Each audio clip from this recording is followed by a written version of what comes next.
रुको, स्क्रॉल मत करो।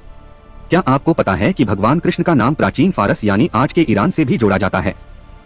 कुछ इतिहासकार और शोधकर्ता मानते हैं कि महाभारत काल में पश्चिम दिशा के कई राजा भारत के युद्धों में शामिल हुए थे।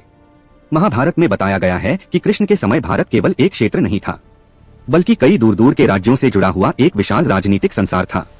उस समय पश्चिम दिशा में रहने वाली कई जनजातियों और राजाओं को म्लेच्छ या बाहरी क्षेत्रों के राजा कहा जाता था। इनमें शक, यवन और अन्य पश्चिमी राज्यों के योद्धाओं का भी उल्लेख मिलता है। कुछ कथाओं में बताया जाता है कि जब भारत के बड़े बड़े युद्ध हुए तब पश्चिम के राजा भी उन संघर्षों में शामिल हुए, और यही से शुरू होती है एक रहस्यमयी कहानी। कहा जाता है कि पश्चिम दिशा के कुछ शक्तिशाली राजा भारत की शक्ति से भयभीत थे, क्योंकि द्वारका के राजा कृष्ण केवल एक राजा नहीं थे, बल्कि एक ऐसे रणनीतिकार थे जिन्होंने कई अत्याचारी राजाओं का अंत किया।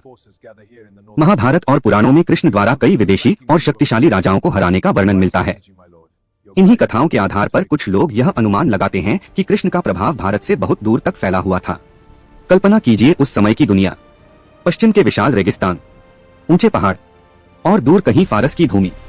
अगर उस समय भारत और पश्चिम के बीच व्यापार और संपर्क था, तो क्या यह संभव है कि कृष्ण की ख्याति और उनका प्रभाव उन क्षेत्रों तक भी पहुंचा हो?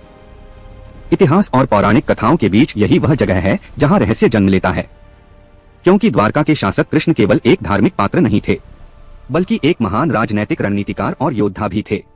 और यही कारण है कि कई प्राचीन कथाओं में उनका प्रभाव भारत की सीमाओं से बहुत आगे तक बताया गया है।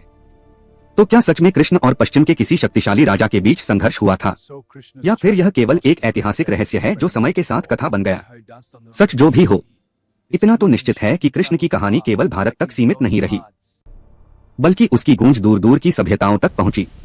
अगर आपको ऐसी रहस्यमयी और चौंकाने वाली पौराणिक कहानियां पसंद हैं, तो वीडियो को लाइक करें, शेयर करें और ऐसी और कथाओं के लिए फॉलो जरूर करें।